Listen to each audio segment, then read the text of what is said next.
Well, hello everybody, and welcome to my show called Consistent Preterism. My name is Jason DeCosta. Thank you for joining me today. Today is going to be a very quick one, but a very powerful one indeed. All these times I've been arguing, or we've been arguing with people about who's a Gentile and what the word Gentile actually means, and are the Gentiles that were out in the nations, are they truly the scattered Israelites?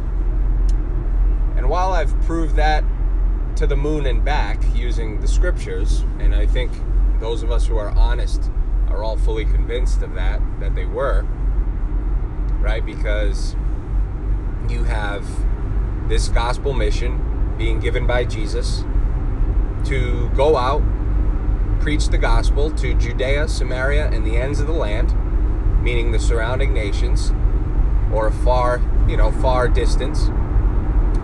And it all had to be finished by his coming. Matthew 24:14, this gospel will go to all nations, and then the end will come, and then my coming will occur, and then the gospel will end.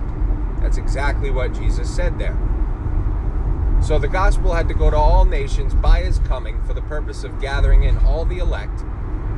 And as Paul said, when the fullness of those Gentiles, in other words, when the fullness of the elect ones out in the nations come in, all Israel will be saved. And it would be at that time that the deliverer, Christ, would come out of Zion and establish his new covenant age with Jacob and take away Jacob's sins fully. So the very fact that these Gentiles, like Acts 13 states, were elect, meaning God already knew who the Gentiles were that were going to respond to his gospel. He knew where they were, he knew what they were doing, he knew their names, he knew where to go to get them. So this was a very targeted mission.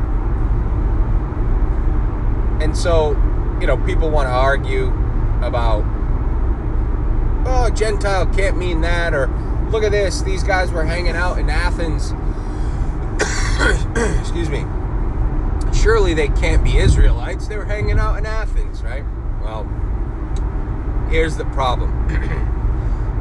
If all of the evidence that I've presented to you, both scripturally and outer biblically, is not enough for you, well, first off, it's kind of stupid, because it's an overabundant amount of evidence.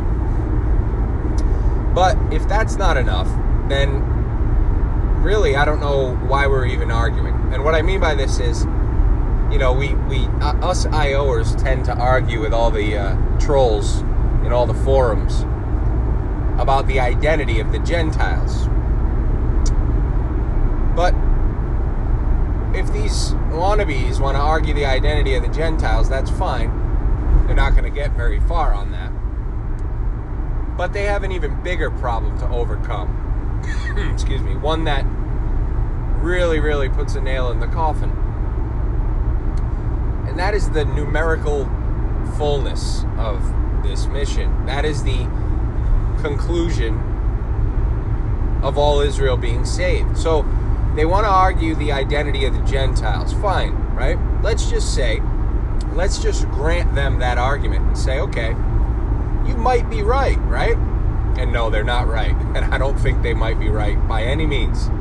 I know they're wrong. But let's just theoretically say that they were right. Well, they'd still have to overcome and get around the Ric Flair headlock that they're in, that all Israel was saved. Excuse me. Fighting off a cold, so bear with me. They'd have to overcome the headlock that all Israel was saved by the coming, which included all the Gentiles. So you can argue about the identity of the Gentiles all you want. You can fight, you can kick, you can claw, you can scratch.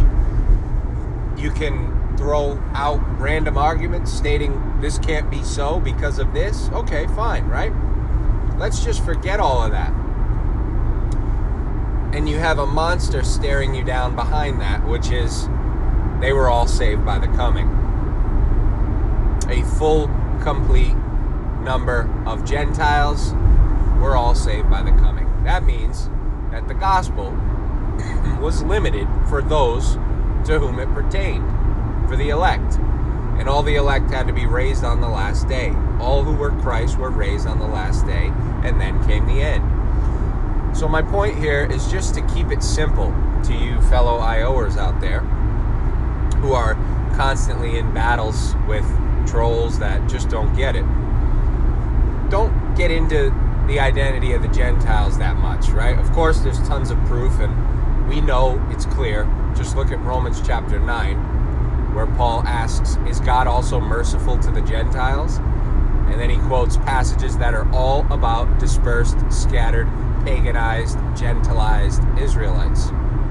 Of course we know who the converted elect Gentiles were. They were Israelites. This is why Paul says when the fullness of them, those Gentiles, comes in, all Israel would be saved. He didn't say when the fullness of the Gentiles come in, the Gentiles would be at equal status as the Jews. No. He said when the fullness of the Gentiles come in, all Israel would be saved.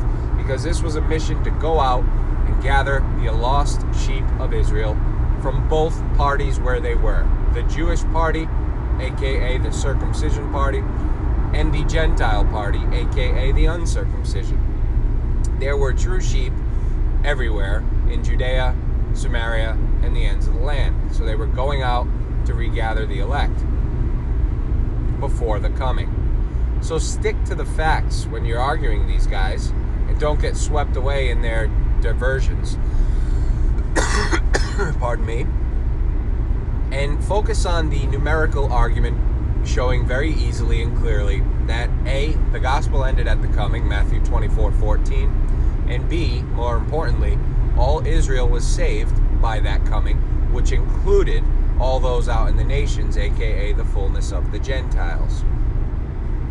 Once they understand that there is no way around that, then they have to either admit and succumb to the truth, or they have to go back to futurism and look for a future return of Christ, which is an extremely sticky situation to be in. So anyways, that's all I got for you today, folks. Just wanted to throw that out and let you know that it's not worth arguing over identities and different things in terms of who the Gentiles were.